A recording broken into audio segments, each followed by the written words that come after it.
Good morning, student. In this video lecture, we are proceeding the chapter Transport in Plant. Last video lecture में हम लोगों ने diffusion, properties of diffusion, factors affecting on diffusion, imbibition, types like simple diffusion and facilitated diffusion study किया था. Students, आपको पता है कि सिंपल डिफ्यूजन और फैसिलिटेटेड डिफ्यूजन में सबसे मेन डिफरेंस क्या है? सबसे मेन डिफरेंस ये है कि in case of simple diffusion molecule directly enters in the cell by crossing the lipid bilayer because this molecule are lipophilic molecule, lipid soluble molecule, whereas if molecules are entering in the cytoplasm of the cell by crossing the integral protein or carrier protein, then it is called as facilitated diffusion. Both type of diffusion, that is simple and facilitated, did not involve the expense of ATP or expense of energy. But in this video lecture, we are discussing about some another type of transport, that is active transport. Then plant water relation and water potential. ये तीन सब titles हैं जो आज के इस video lecture में हम लोगों को कवर करने हैं. तो पहले सब टॉपिक पर आ जाते हैं, एक्टिव ट्रांसपोर्ट. देखिए, the transport of molecule from low concentration to high concentration. यहां पर कुछ पॉइंट्स में इधर से भी नोट कर लेता हूं. Molecules, let us consider you have two containers. This is container number A and this is container number B. Example जरा ध्यान से देखिएगा तो इधर के सारे पॉइंट आपको बहुत अच्छे से क्लियर हो जाएंगे.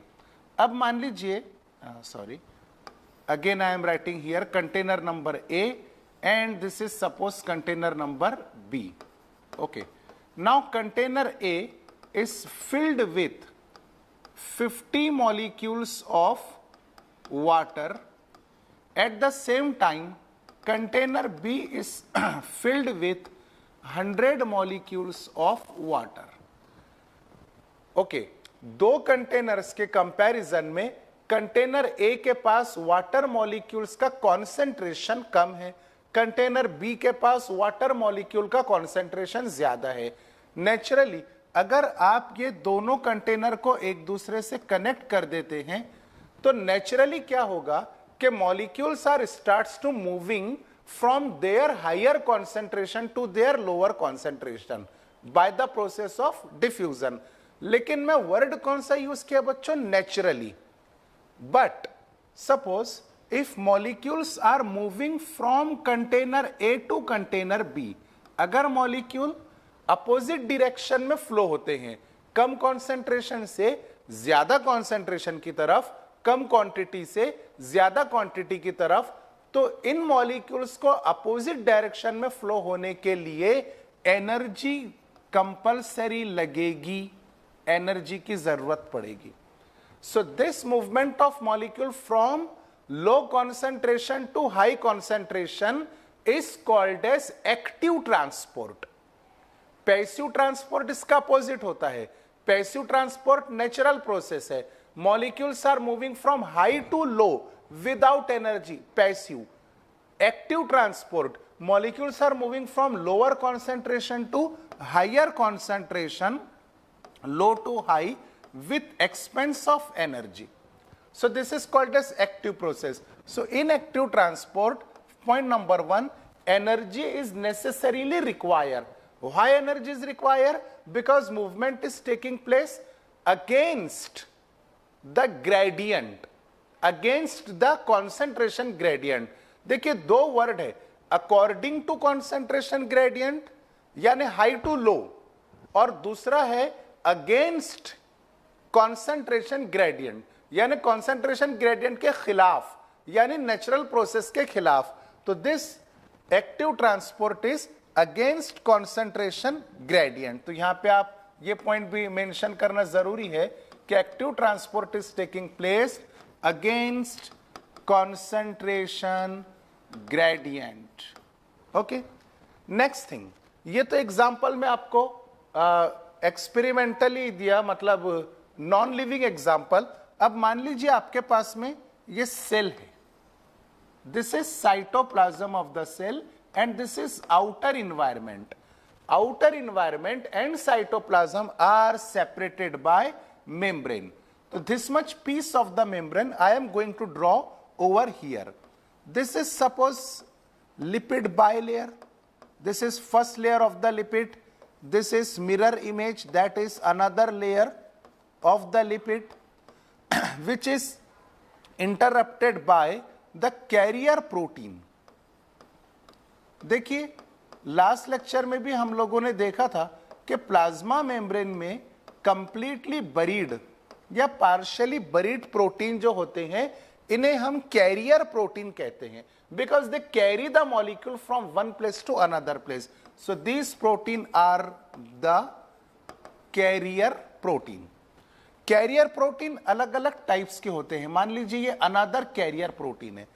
सो some carrier protein help to transport the molecule by passive process and some carrier protein help molecule to transport from one place to another place with expense of energy। ये दो integral protein है। एक protein molecules को higher concentration to lower concentration shift करेगा without energy, so it is a carrier protein for passive process. इधर का जो protein है ये वाला, मान लीजिए यहां पर 3 मॉलिक्यूल्स हैं और उसी सब्सटेंस के यहां पर 3 से बहुत ज्यादा मॉलिक्यूल्स हैं, 10-12 मॉलिक्यूल्स हैं। So this is low concentration that is outside of the cell and in the cytoplasm there is a high concentration, but with expense of ATP molecules are moving from their lower concentration to the higher concentration by expense of what? ATP. So this is active process. Passive process में क्या होता है student के molecules cytoplasm में ज्यादा quantity में है, यानी ज्यादा कॉन्सेंट्रेशन में है, और आउटसाइड में 3 मॉलिक्यूल्स है। सो दिस इंटीग्रल प्रोटीन और carrier protein without expense of energy help to move the molecule from higher concentration to lower concentration. So this active transport require the carrier protein, and that carrier protein is called as pump protein, because this protein pump the molecule. देखिए pump word क्यों use किया गया? Example, आपका जो घर है वो थोड़ी ऊंचाई पर है और मेन जो पाइपलाइन होती है, नल का जो पानी आता है अपने घरों में, वो आपके घर के हाइट से बहुत ज्यादा नीचे है। आपको वाटर घर में चाहिए तो क्या करना पड़ेगा? आपको पंप यूज करना पड़ेगा। तो जब आप मोटर पंप यूज करके बटन लगाएंगे तो इलेक्ट्रिक एनर्जी कंज्यूम होगी और वाटर नीचे जाने की बजाय ऊपर चढ़ेगा, मतलब अगेंस्ट द नेचुरल प्रोसेस। तो किसी भी नेचुरल प्रोसेस को परफॉर्म करने के लिए एनर्जी की जरूरत है। एग्जाम्पल, मान लीजिए ये पेन अगर मैं रिलीज कर देता हूं, छोड़ देता हूं, ना कोई फोर्स अप्लाई किया ना कोई एनर्जी अप्लाई किया, ये पेन ऑटोमेटिकली नीचे जाएगी, क्योंकि आपको पता है कि नेचुरल ग्रेविटेशनल फोर्स इस पेन को अट्रैक्ट करता है। लेकिन इसके अपोजिट में अगर मैं इस पेन को ऐसा पकड़कर खड़े रहूं तो क्या ये पेन ऑटोमेटिकली ऊपर जाएगी विदाउट एनर्जी, विदाउट फोर्स? जी नहीं, क्योंकि ऊपर कोई नेचुरल फोर्स नहीं है। पर मैं इस पेन को ऊपर फेंकना चाहता हूं तो ऊपर फेंकने के लिए मुझे एनर्जी या फोर्स सप्लाई करना पड़ेगा, because I am doing the work against nature. समझ में आ रही बात? तो इसी तरीके से ये कम मॉलिक्यूल से ज्यादा मॉलिक्यूल की तरफ जो मूवमेंट है अगेंस्ट नेचर है, तो यहां पर एनर्जी लगेगी और जो इंटीग्रल प्रोटीन एनर्जी कंज्यूम करेगा उसे कहा जाएगा pump protein. Clear? Okay, next, uphill process. ये एक जनरलाइज टर्म है। हमने डिफ्यूजन के समय स्टडी किया था कि मॉलिक्यूल जब ज्यादा क्वांटिटी से कम क्वांटिटी की तरफ आते हैं, किधर जाते हैं? कम क्वांटिटी की तरफ। तो मूवमेंट जिसकी तरफ होता है उसे कहते हैं हिल प्रोसेस। अगर मॉलिक्यूल हायर टू लोअर जा रहे तो down hill process, passive process, diffusion, ये सब डाउनहिल है। लेकिन एक्टिव में क्या हो रहा है बच्चों कि molecules are moving from low concentration to high concentration. Movement हो रही किधर है? हाई कॉन्सेंट्रेशन की तरफ। Therefore it is called as uphill process. Molecule ज्यादा की तरफ जा रहे हैं, मतलब uphill process. Next property is saturation. जैसा हमने फैसिलिटेटेड डिफ्यूजन में स्टडी किया था, मान लीजिए कि आपके पास जो प्लाज्मा मेम्ब्रेन है, उस प्लाज्मा मेम्ब्रेन में 10 पंप प्रोटीन्स हैं, यानी ऐसे प्रोटीन्स हैं जो एनर्जी की हेल्प से मॉलिक्यूल को ट्रांसपोर्ट करेंगे लो टू हाई। 10 पंप प्रोटीन्स हैं, 10 के 10 पंप प्रोटीन अपने अपने ट्रांसपोर्टेशन में बिजी हो गए, एक भी पंप प्रोटीन खाली नहीं है। तब आप उस वक्त कह सकते हैं कि एक्टिव ट्रांसपोर्ट सैचुरेट हो चुका है। Active transport gate saturated if all the pump protein get busy in their job. Next thing, specific career protein का मतलब यह होता है कि एक कैरियर प्रोटीन खास एक ही टाइप के आयंस के लिए बना है, ये एक ही टाइप के मॉलिक्यूल्स के लिए बना है। मान लीजिए कि एक पंप प्रोटीन है जो सोडियम को और पोटेशियम को ट्रांसपोर्ट करने के लिए बना, तो ये पंप प्रोटीन जो सोडियम पोटेशियम का है वो मैग्नीशियम या आयरन को ट्रांसपोर्ट होने की परमिशन नहीं देगा। So that it is called as the carrier और pump protein specific for a specific molecule. Next and last property, sensitive to inhibitor. देखिए मेटाबॉलिज्म के समय क्या होता है कि सेल में कुछ कुछ ऐसे प्रोडक्ट बन जाते हैं जो टॉक्सिक होते हैं, पॉइजनस होते हैं। अगर ये टॉक्सिक, पॉइजनस या कॉम्पिटिटिव इनहिबिटर कैरियर प्रोटीन या पंप प्रोटीन के साइड चेन में आकर बाइंड होते हैं तो कैरियर प्रोटीन का फंक्शन लॉस हो जाता है, इसीलिए ट्रांसपोर्टेशन रुक जाएगा। So this active transport is sensitive to the inhibitor. This inhibitor binds to the side chain of the pump protein। NCERT book में जितना भी कंटेंट एक्टिव ट्रांसपोर्ट के बारे में लिखा हुआ है उसके बिल्कुल मेन वर्ड्स यहां बोर्ड पर, स्क्रीन पर आपके सामने प्रेजेंट है। आप सिर्फ ये 6 टर्म्स याद रखिए। एक्टिव ट्रांसपोर्ट आपका 100% क्लियर है। It require energy, pump protein, uphill process because moving from lower to higher concentration, rate is saturated if all the pump protein get busy in their job. Specific means only one type of carrier protein can transport only specific type of molecule. If inhibitor binds to the side chain of the pump, then it is sensitive, that is active transport is sensitive to the pump protein. Okay, ये आप अगर note करना चाहते हैं तो note कर लीजिए, फिर हम नेक्स्ट स्लाइड पर जा रहे हैं। ओके, ठीक।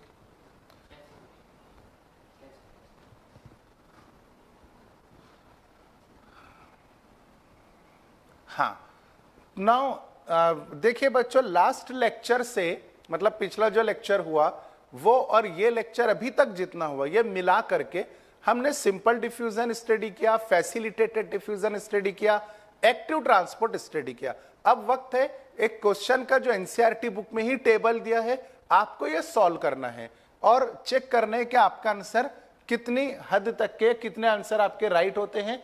होप दैट आपके सभी आंसर राइट निकले। ओके, तो चलिए देखिए, अगर ये बराबर नहीं दिख रहा होगा तो मैं आपको पढ़कर सुना दूं।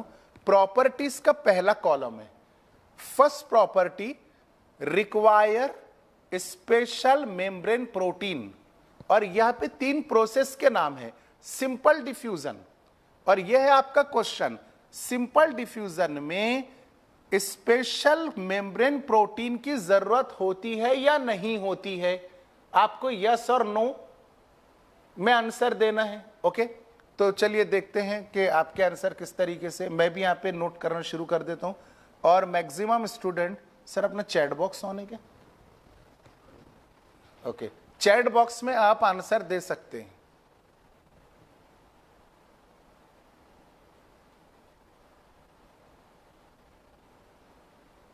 चलिए जल्दी जल्दी फास्ट। अगर आपके सामने एनसीईआरटी बुक है तो भी आप उसमें से डायग्राम देख सकते हैं, इजीली आपको दिख जाएंगी। चैट बॉक्स ओपन हो चुका है, जल्दी जल्दी अपने आंसर सबमिट करना शुरू कर दीजिए। ये बहुत इंटरेस्टिंग है, अगर ये टेबल आपने कवर कर लिया मतलब आपके तीनों कॉन्सेप्ट बहुत अच्छे तरीके से डेवलप हो गए हैं। चलिए, तो require special membrane, simple diffusion में मेम्ब्रेन प्रोटीन चाहिए या नहीं चाहिए? No. Very good. Answer number 2, Sumesh Sirsat, very nice answer. आपने पहला आंसर दिया है जो कि राइट आंसर है। बहुत बच्चों के आना शुरू है, भी रिप्लाई आएंगे तो कुछ देर में, लेकिन हम आगे बढ़ते हैं बच्चों। आप आंसर देते जाइए, आप आंसर मिस मत कीजिए। सिंपल डिफ्यूजन हाईली सिलेक्टिव होता है या नॉन सिलेक्टिव होता है? सिंपल डिफ्यूजन सिलेक्टिव और नॉन सिलेक्टिव। देखिए सिलेक्टिविटी हमने फैसिलिटेटेड डिफ्यूजन में स्टडी किया था। आएगा सर आंसर कोई? हाँ, तो सेकंड आंसर भी आया है no. Okay, next, simple diffusion transport saturates. Simple diffusion में सैचुरेशन होता है क्या? देखिए सैचुरेशन कब होंगे स्टूडेंट? जब मेम्ब्रेन प्रोटीन इन्वॉल्व रहेंगे, कैरियर प्रोटीन इन्वॉल्व रहेंगे।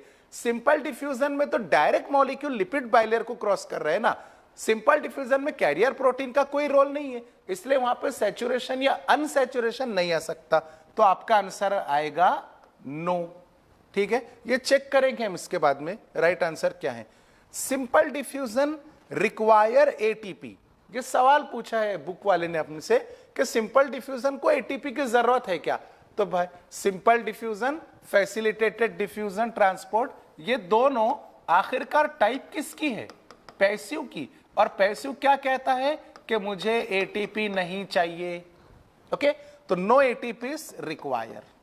साथ ही साथ आप यहां पर भी लिख सकते हैं कि फैसिलिटेटेड ट्रांसपोर्ट में भी एटीपी नहीं लगेगा।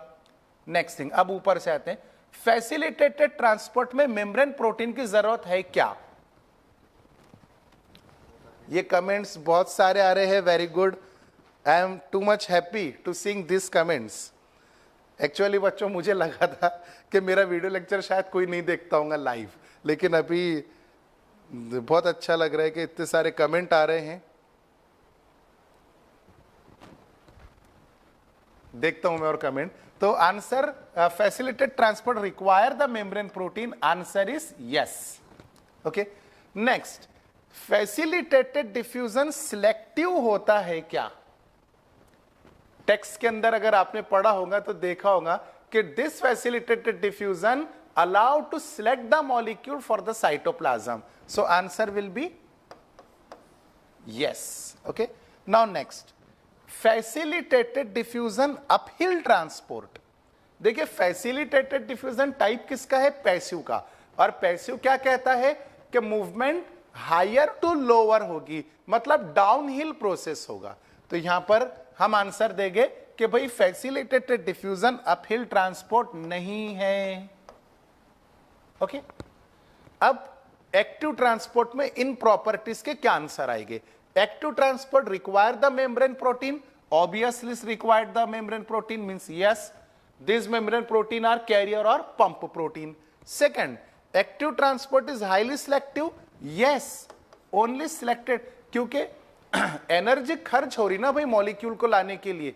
जैसा फॉर एग्जांपल आप घर पे मार्केट में गए फ्रूट्स लाने के लिए, तो आप सिलेक्ट करेंगे कि यार आज मैंगो लेना है क्या? आप सोचेंगे नहीं मैंगो तो कल ही खाए हम लोगों ने, बनाना लेते हैं, केला लेते हैं।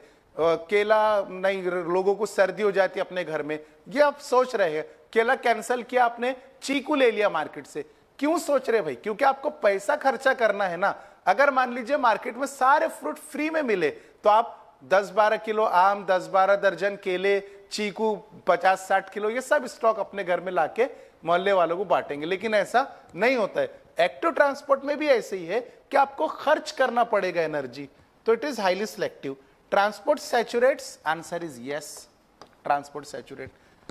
Require uphill transport, yes, it is uphill because molecules are moving from lower concentration to higher. जा रहे कहां पर? हायर की तरफ। तो it is yes, require ATP energy, Yes, it is a property of active transport that it require the ATP.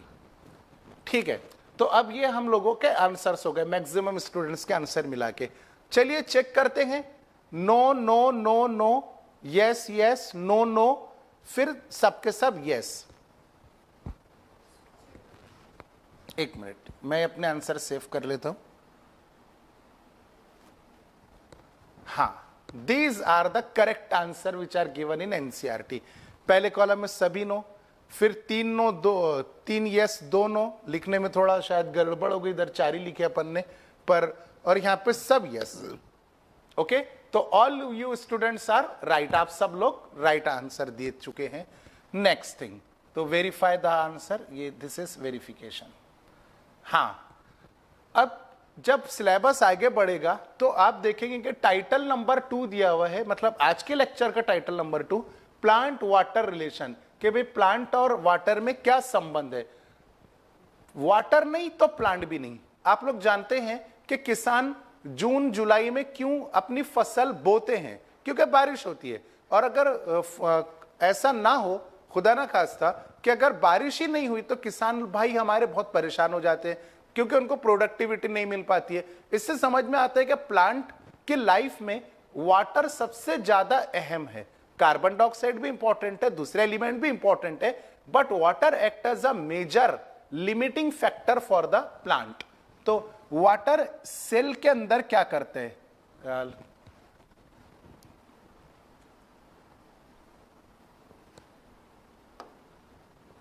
देखिए, water is a medium. ये NCERT में बच्चों जो लाइन दी हुई है, इसका मतलब मैं आपको एक्सप्लेन करता हूं। Suppose this is cell and this is cytoplasm of the cell. In this cytoplasm, many biochemical reaction are catalyzing continuously. Cytoplasm में कंटिन्यूअसली बहुत सारी रिएक्शन होती हैं, कुछ कैटाबॉलिक रिएक्शंस होती हैं तो कुछ एनाबॉलिक रिएक्शन भी होती हैं। ये रिएक्शन को कैटालाइज कौन करता है बच्चों? एंजाइम कैटालाइज करता है, और एंजाइम को रिएक्शन कैटालाइज करने के लिए एक मीडियम चाहिए, वो मीडियम वाटर होता है। अगर सेल के साइटोप्लाज्म से आपने पूरा पूरा वाटर निकाल लिया तो मेटाबॉलिज्म स्टॉप हो जाएगा। द लिविंग वर्ल्ड चैप्टर में आपने देखा होगा कि अगर मेटाबॉलिज्म स्टॉप हो गया तो सेल की डेथ हो जाती है, वाटर निकालने की वजह से सेल डेथ हो जाएगा। So water is a medium for enzymatic reactions. तो यहां पर आप वो पॉइंट ऐड कर सकते हैं कि water is a medium for enzymatic reaction, मतलब ऐसी रिएक्शन जिनको एंजाइम परफॉर्म करते हैं। Without water enzyme could not catalyse the biochemical reaction. Next point is protoplasm. तो प्रोटोप्लाज्म मतलब ये cytoplasm plus nucleus, it is called as protoplasm. या फिर plant cell without cell wall is also called as protoplasm. तो ये protoplasm क्या चीज है? प्रोटोप्लाज्म कुछ नहीं, वाटर से बना है और इसमें बहुत सारे पार्टिकल डिसॉल्व्ड हैं। Particles are dissolve inside the water to form the solution. This solution is a jelly like substance, it is transparent substance, and this transparent jelly like solution is called as protoplasm. It is made up of 90 to 95% water. Protoplasm 90 से 95% water से बना हुआ होता है। अब ये कुछ fact NCERT book में दिए हैं जो आपको एज इट इज रट लेना है, याद रख लेना है, क्योंकि इसका कोई एक्सप्लेनेशन नहीं है। जैसा वाटरमेलन कंटेन 92% वाटर, वाटरमेलन तरबूज के अंदर 92% वाटर होता है तो होता है। ओके, सेकंड, हर्बेशियस प्लांट जो होते हैं बच्चों, उसमें 80 to 85% वाटर होता है। अब हर्बेशियस प्लांट किसे कहेंगे आप? Herbaceous plant are small sized plant, they having non woody stem, सबसे important character, they are non woody and they are annual, यानी लाइफ साइकिल कम होती है। जैसा समार होता है, मेथी की सब्जी है, पालक की सब्जी है, ये सब हर्बेशियस प्लांट है। तो हर्बेशियस प्लांट के स्टेम में वुड नहीं है, मतलब वाटर कंटेंट बहुत ज्यादा है। तो कितना वाटर कंटेंट है? 80 to 85%। अब एनसीईआरटी बुक में इसके बजाय अपोजिट दिया है कि in herbaceous plant there are 10 to 15% fresh weight as a dry matter. fresh weight यानी कि पूरा प्लांट, ड्राई मैटर यानी कि सूखी चीज, ड्राई विदाउट वाटर। तो अगर ड्राई मैटर, अगर प्लांट में 80 to 85% लिक्विड है, वाटर है, तो बचा हुआ ड्राई मैटर रहेगा। ओके, ये याद रखना है।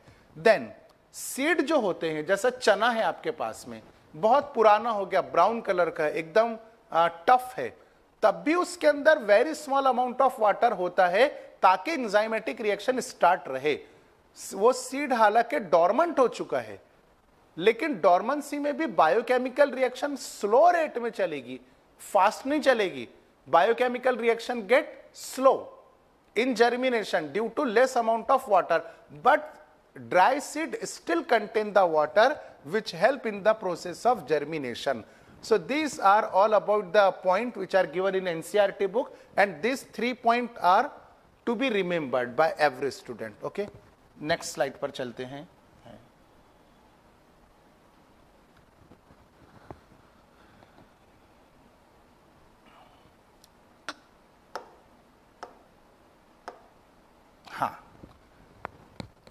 ओके, अब प्लांट वाटर रिलेशन की कुछ आगे के वर्ड्स हैं, जैसे कि बुक में आप देख सकते हैं कि प्लांट रूट के थ्रू जितना वाटर बच्चों एब्जॉर्व करता है वो पूरा वाटर ऊपर जाइलम के थ्रू लीफ में पहुंचता है, और लीफ 98% वाटर को एटमॉस्फेयर में ट्रांसपायर कर देती है। मान लीजिए कि ये आपका एंजियोस्पर्मिक प्लांट है, ये लीफ है। ओके, रूट ने वाटर एब्जॉर्व किया, वाटर ऊपर गया, वाटर लीफ में गया, 98% वाटर एटमॉस्फेयर में वेपराइज हो जाएगा, and this evaporation of water is taking place in the form of vapours.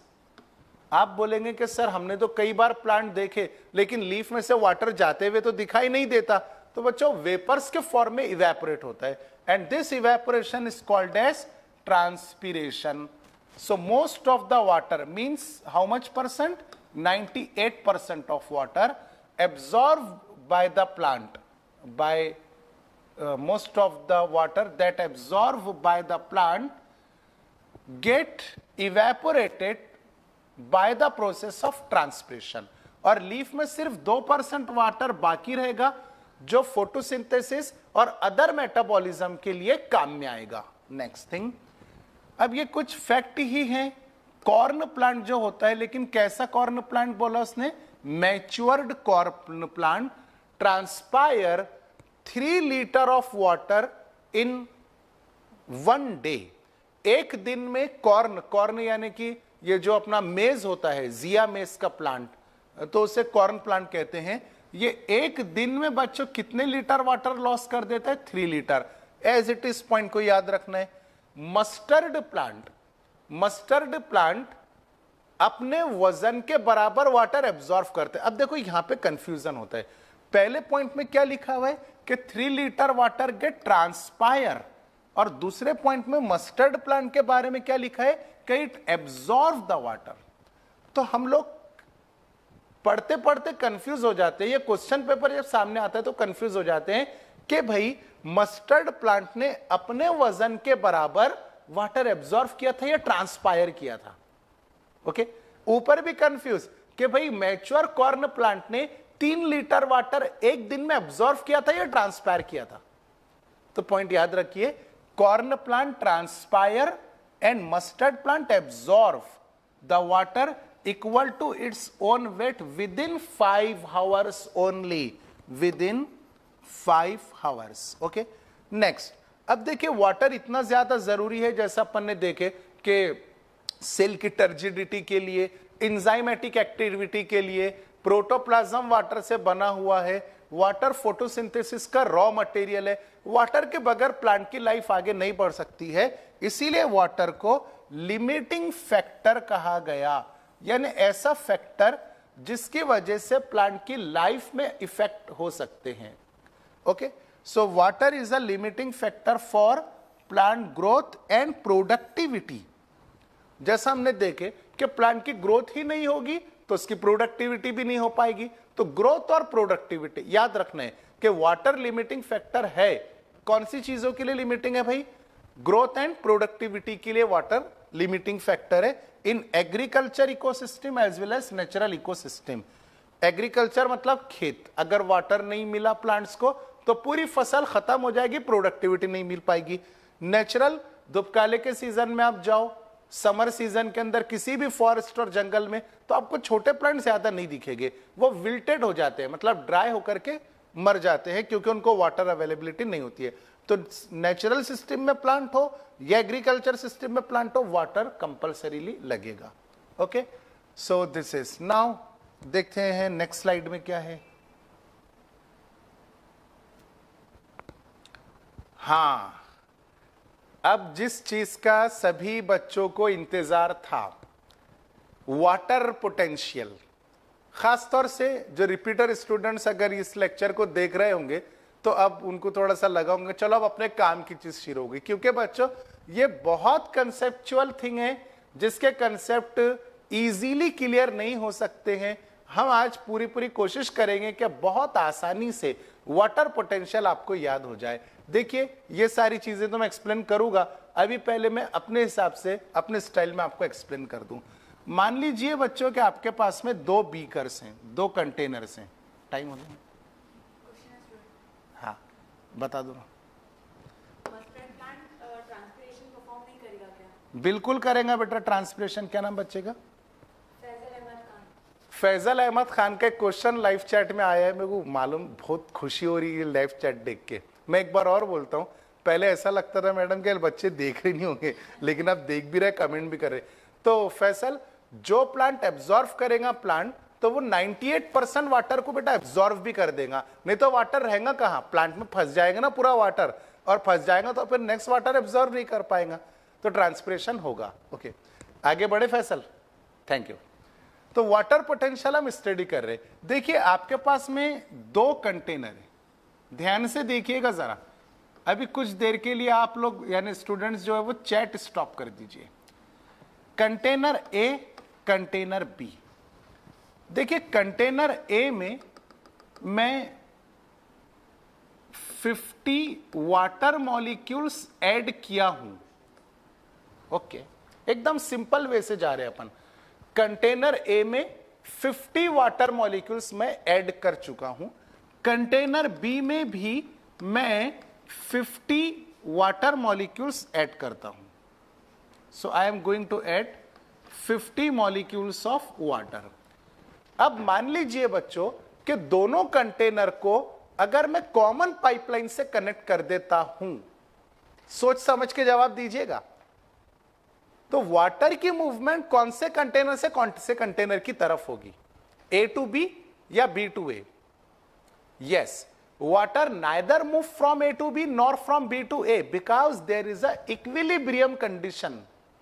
Okay? Now, अब देखिए कि मैं कंटेनर A में 10 सोल्यूट ऐड कर देता हूं।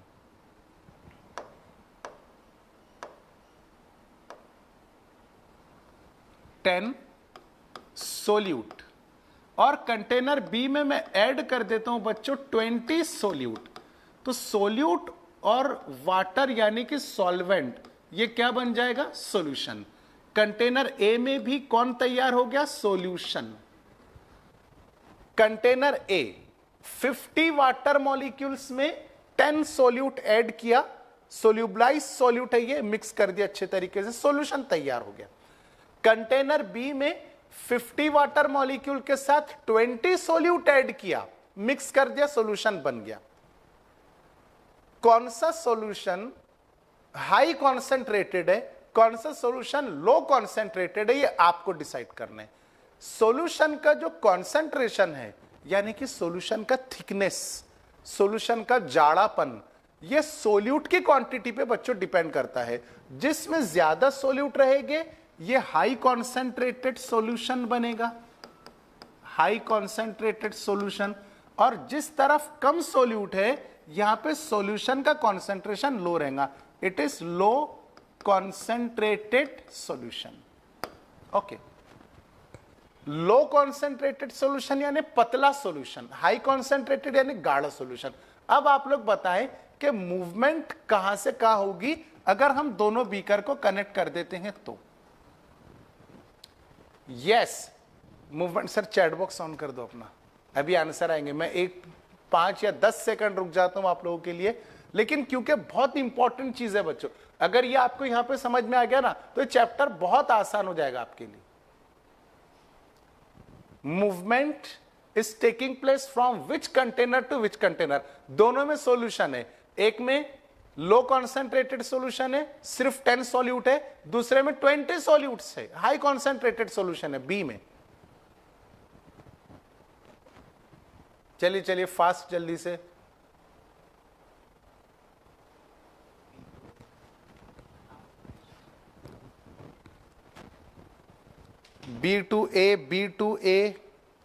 B2A आंसर आ रहा है, B2A वेदांत, Hina Kausar B2A, Faisal Khan B2A, Sanjana B2A, Dilip B2A, सब B2A। गोपाल चौहान A2B कहते हैं,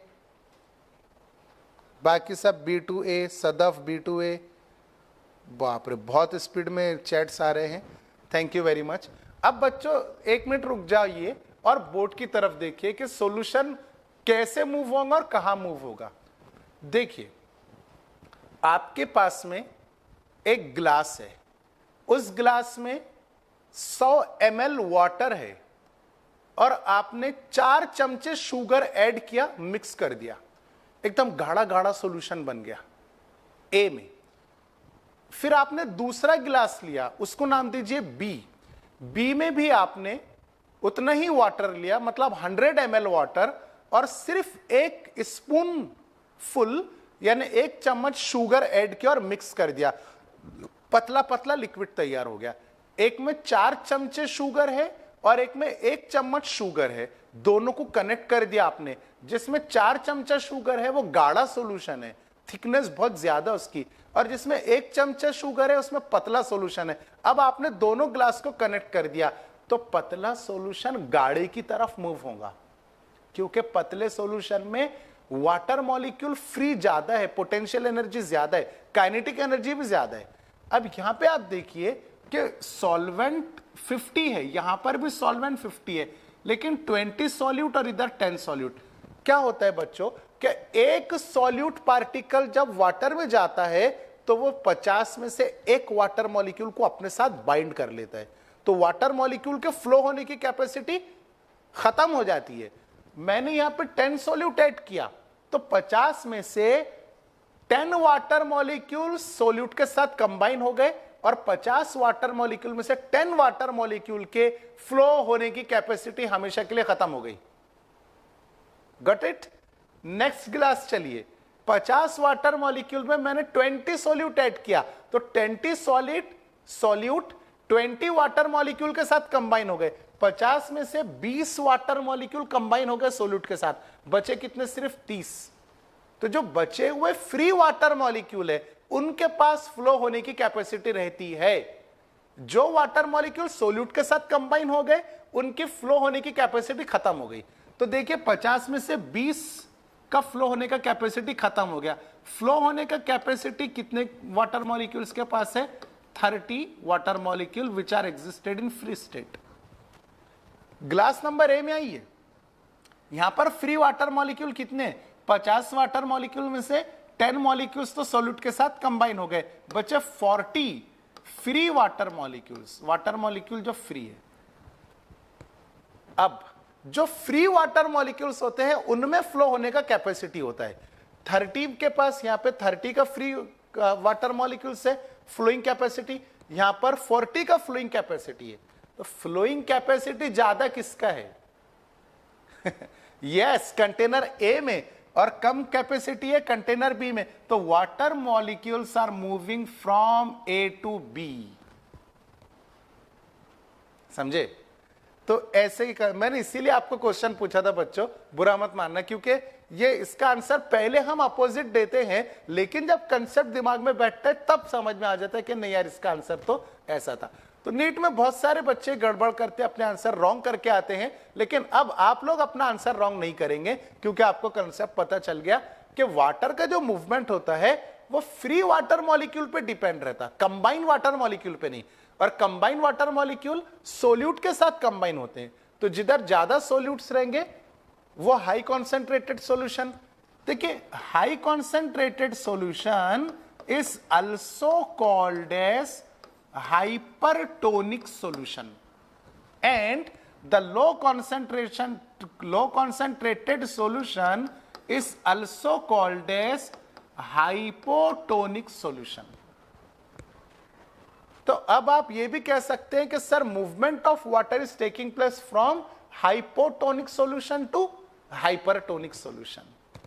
ठीक है, तो चलिए this water potential, the term water potential was proposed by Slater and Taylor. Pure water ये स्लाइड में आपको कल और एक्सप्लेन कर दूंगा, यहाँ पे अभी वक्त की कमी है थोड़ी सी, नेक्स्ट लेक्चर भी है, तो यहां तक कि आप नोट कर लीजिए, यही स्लाइड नेक्स्ट लेक्चर में फिर से अपन एक्सप्लेन करेंगे। ओके, लगे तो आप अगर कमेंट बॉक्स में डालेंगे तो वाटर पोटेंशियल में एक बार और आपको एक्सप्लेन कर दूंगा अच्छे से एग्जांपल के साथ में।